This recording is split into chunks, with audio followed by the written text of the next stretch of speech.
Sadarkaa kanarra geenyerra nagaan isiniif haa ta'u obboloota jaallatamoo. Gidduu kana shira warra hadheessituu fi hammeessituun obboloota dhibee kaafateetiin ol adeemaan lubbuu dhabe. Hadheessuu, hammeessuu fi arrabsuun afaan bineensicha bara dhumaati. Dargaggeessi Roobaa jedhamu waldaa warra wangeela makaaniyeessu Itoophiyaa Sinodoosii Adoolaa Gannaalee waldaa amantoota duufaa keessatti bilbila hatamee osoo inni hin beekin macaafa isaa keessa kaa'uudhaan duulama qaballeessii gaggeeffameen akka inni of balleessu taasisuu isaanii dhageenye. Gadda hamaadha. Gaggeessitoota waldaa kiristaanaaf Waaqayyoo sababa baduu lubbuu akka ta'uuf nama tokkoyyuu hin erganne waan ta'eef dogoggorri qabatamaan illee yoo uumame fayyisuu irratti hojjetamuu qaba. Hadheessituu fi hammeessituun obboloota warra shira xaxangandummaan ijaaramanii maallaqaan bitamanii akka hojjetan waan godhuuf adiraa keessan dammaqaa. Warri bineensichi ergate lubbuu balleessanii akka waan Waaqayyoof hojjetanitti waan lakkaataniif of eeggachuun nurra jiraata. Warri bilchina qaban illee hololaa fi jecha hadheessitoota akka kosiitti lakkaa'u ol adeemtotaaf cimsaatii yaadaa isinii jenna. Warra dhaloota abdii kutachiisanii of ajjeesuunis ta'ee wal ajjeesuun akka babal'atu godhan gaarummaatti leenjisaa. Amantii da'oo godhachuun mirga lubbuun jiraachuu lammiilee kan mulqan nageenya lammiilee kan boreessan nuuf gorsa. Egaa karaa Kiristoos wal gorsuun jaalala isaatiin wal jajjabeessuun karaa hafuuraa qulqulluu tokkummaa qabaachuun gara laafinaan namaaf yaaduun nuuf kennameeraa jedha. Ergaa gara Filiphisiyoositti barreeffamee boqonnaa 2:1. Naayijeeriyaadhaaf haa kadhannu. Miseensonni maatii guddaa paasterii Naayijeeriyaa luba Isqeel Daachoomos daa'ima 9 fi ijoollee mucaa 6 dabalatee haleellaa gaafa Julaay 12 mooraa maatii isaanii keessatti irratti raawwatameen ajjeefamaniiru. Akka gabaasaaleen ibsutti haleellaan kun paaster Daachoomoo nama ija jibinaan kiristiyaanaa ari'atamaa ture leellisuu barbaadaa turani. Namoonni ijaan argan akka jiranitti abbaan manaa kanaa eessa jiraa osoo firoota isaa irratti dhukaasa banuun dura paaster Daachoomoo maatii gadi lakkoofsa hin qabne cinaa dhaabbachuun kiristaanota sababa amantii isaaniitiin ajjeefamaniif awwaalcha jumlaa 10 hedduu dursaa turanii jiru. Maatii gadda keessa jiran kan yakki isaanii Yesuus Kiristoosiin ganuu diduu qofaa ture dura dhaabbachuun maal jechuu akka ta'e nan beekaa jedhani. Doorsisni du'aa isarra ga'us callisuu ni dide. Lubbuu koo balaadhaaf saaxiluun nan danda'a garuu dhugaa callisuu hin danda'an. Ergamaa ajjiisuu danda'u garuu ergaa ajjiisuu hin danda'anii jedhani. Ministeerri dhimma alaa USA ajjeechaa kana balaaleffachuun jeequmsa kiristaanota Naayijeeriyaa Middle Belt keessatti raawwatame rifachiisaa jechuun eegumsaa fi itti gaafatamummaa guddaan akka qabaatan gaafatee jira. Maaloo paasterii Daachoomoon maatii isaa gadda keessa jiranii fi amantoota guutuu Naayijeeriyaa keessatti argamanii fi kadhadhaa.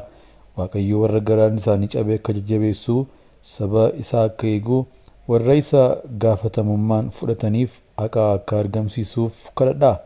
Gooftaan warra garaan isaanii cabetti dhiyoodhaa. Warra hafuuraan miidhamanis ni fayyisa. Faarfannaa 34:18. Taatee ajaa'ibaa armaan gadii kana waliin dhaggeeffannu.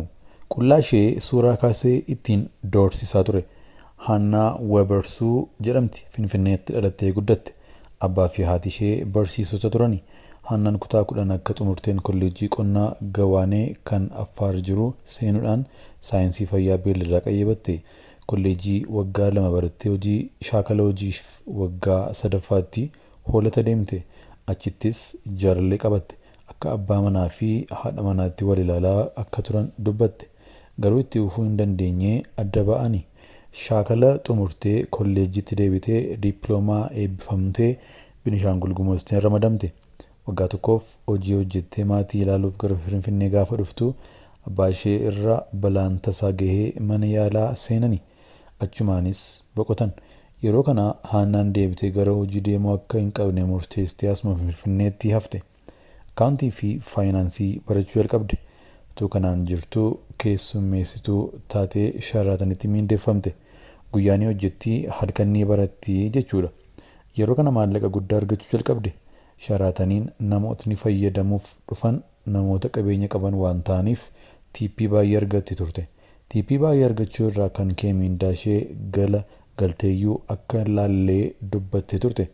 Shiraatan utuu jirtuu nama biyya Ameerikaa tokko waliin wal barte baay'ee akka ishee jaallatu itti hime. Waggaa tokkotti si'a 9 ishee ilaaluudhaaf Ameerikaadhaa ba'ee Itoophiyaa dhufe.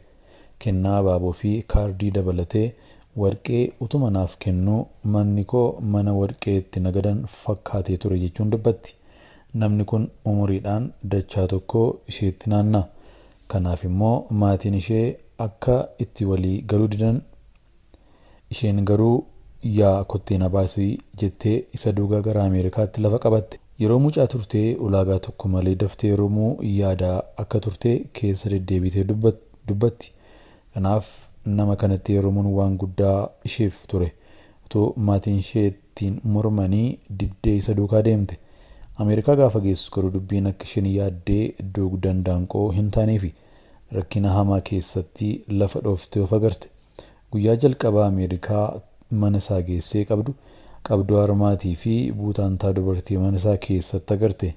Kan eenyu akka ta'e gaafattee kan haadha manaasaa duraanii akka ta'e itti hime. Akka inni fuudhee tures amma dhageessa jechuudha. Haa ta'u malee dubartiin inni haadha manaa koo duraaniitii jedhu sun sa'aatii barbaadde bilbiltee taasofti. Manas dhufuu jalqabde. Dubbiin bitaa itti galaa dhufe. Inni ofiisaatii lammii Ameerikaa qofa osoo hin taane faranjiidha. Yohaannaan waa'ee haadha manaasaa duraanii sana waa dubbatte sossodaachisuu jalqabe. Isheen umuriidhaan isa biratti baay'ee mucaadha. Biyya Ameerikaatiif haaraadha. Naannoo sanaa nama beektu hin qabdu turte. Kana doo godhatee yoo isheen waa dubbatti doorsisuu jalqabe. Guyyaa tokko dhaabbii bareedaa waan qabduuf moodelii ta'uu qabda jedheeni. Dhaabbata hojii moodeliingii hojjetan waliin dubbadhee waanan dhufeef boorsaa gantaa suuraa ka'uutu jiraa qophaa'in deemnaa jedheen. Yaadichatti waliigaluu baattus kana sababeeffattee baatee qilleensa fudhachuun waan tokko jettee akka tole jetteef dubbatte. Sagantaan suuraa sun bakkeetti caakkaa keessa naannoo daandii baaburaa irra ture. Uffata habashaa uffattee gaafa isheen baatu isa irraa baasee uffata waan akka butaantaa xixiqqoo wayii akka isheen uffattu godhe. Qaamni ishee qullaan baay'eensaa bakkee akka ture dubbatti. Suuraa ka'uu jalqaban. Ofiisaatii akkaataa isheen itti suuraa ka'uu qabdu mijeessuu jalqabe. Akkaataa baay'ee fokkisaa fi qullaa ishee mul'isuun suuraa ka'uu akka qabdu gochuu eegale. Ofiisaatiis bilbila isaatiin kaasuu jalqabe. Yeroo kana dubartiin suuraa kaasuuf dhaabbata bakka buutee dhufte tokko haala isaa waan jibbiteef namni kun siif maali jettee ishee gaafatte. Baamanaa kootii jetteen. Haalli isaa sirrii akka hin taane irraa of eeggachuu akka qabdu itti himte. Namtichi dubartii sana waliin lafa suuraa ka'aa jiranitti wal dhabdee keessa seenani. Gara manaatti deebi'uuf konkolaataa keessa seenan. Konkolaataa keessatti wallaluu jalqabani. Bilbila harkaa fuutee suuraawwan inni kaase irraa balleessuuf gaafa yaaltu harkatti qabatee dubbii cimaa keessa seenan. Akka isheen bilbiluu hin dandeenyeef bilbila ishee irraa neetwoorkii balleesse. Wal daddarbatan. Suuraa kaasaa ture sana maatii keettan ergaa na dhiistee jireenya baallagummaa keessa seenteetti jedheen maatii keetti himaa naan jedhee na doorsise jette. Suuraa sana silayyuu ittiin ishee doorsisee haadha manaasaa ishee duraanii wajjinis ishee kanaa wajjinis jiraachuu barbaadee ture. Mana ga'anii utuu waliin qabanii gulantaa irraa gad darbattee fuulleetti maatiin tokko arganii gara mana isaatti ishee waaman. Bilbila poolisii waaman. Poolisoonni dhufanii namticha qabani. Yeroo poolisoonni qabanitti ani adiidha waanan ta'eef olaantummaa ishee irratti qabachuu qaba jedhee dubbate. Poolisiin sun garuu baay'ee aaree dhukkuba sammuu qabaachuu mala laata jedhee na gaafattee jette. Qabanii hidhan. Guyyoota muraasa booda poolisiin qabsiisee ture sun dhufee amma hidhaadhaa gadhiifameera garuu akka inni lafa ati jirtutti hin dhiyaanneetti murameeraa naan jedhee jette.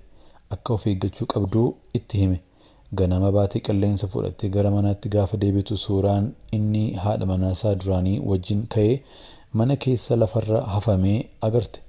Dhufee mana seeneera jechuudha. Sodaa hamaa keessa seentee poolisiitii bilbilte. Poolisiin dhufee fedhii ishee gaafate. Iddoo namootni miidhaman fi dhokatan jiraachuu barbaadan keessa jiraatan kan Hidden House jedhamu jiraachuu filatte. Gara sanatti geessaniis yaaliitiin sammuu akka argattus taasisani. Iddoo sanas ji'a 10 turte. Ji'a 10 booda gara hiriyoota isheetti DC akka deemtuuf eeyyamanii fi isa waliin adda ba'anii jechuudha. Waraqata gaa'ela isaanii garuu waggaa 10 booda akka ciran dubbatte. Washington DC Hoteela Marriott'tti keessumsiistuu taatee hojii ishee jalqabaa eegalte. Yeroo garaagaraatti hariiroo jaalalaa hedduu keessaa akka seentees dubbatte. Seenaa dheeraadha. Dubartootni biyya kanaa gara Ameerikaa deeman rakkoo wal fakkaataa baay'eedhaaf akka saaxilaman dubbatteetti. Asitti akka waan baay'ee jaallatanitti namatti dhiyaatanii gaafa USA ga'an mana keessatti nama hidhanii dararaa cimaa namarraan kan ga'an hedduudha jechuun jabeessitee dubbatte. Lammii Itoophiyaa ta'anii dhiironni gochaa akkana raawwatan iyyuu hedduudha jetti. Diyaaspooraa baay'eenas biyya kana gaafa dhufan akka barbaadan birrii firfirsu, akka barbaadde siif kennu, waan fedhii kee hundumaas siif guutu. Achi gaafa deemtu garuu $1 qofaayyuu sitti kennuu dhiisuu danda'u jechuun gorsiteetti. Seenaa dhugaa kan isheen afaan isheen dubbatte walxaxaa fi rakkina hedduudhaan kan guutedha. Ani gabaabsee akka hubatamuu danda'utti barreessuu yaaleera. Waan irraa hubattan yoo jiraate koomentii irra nuuf kaa'aa.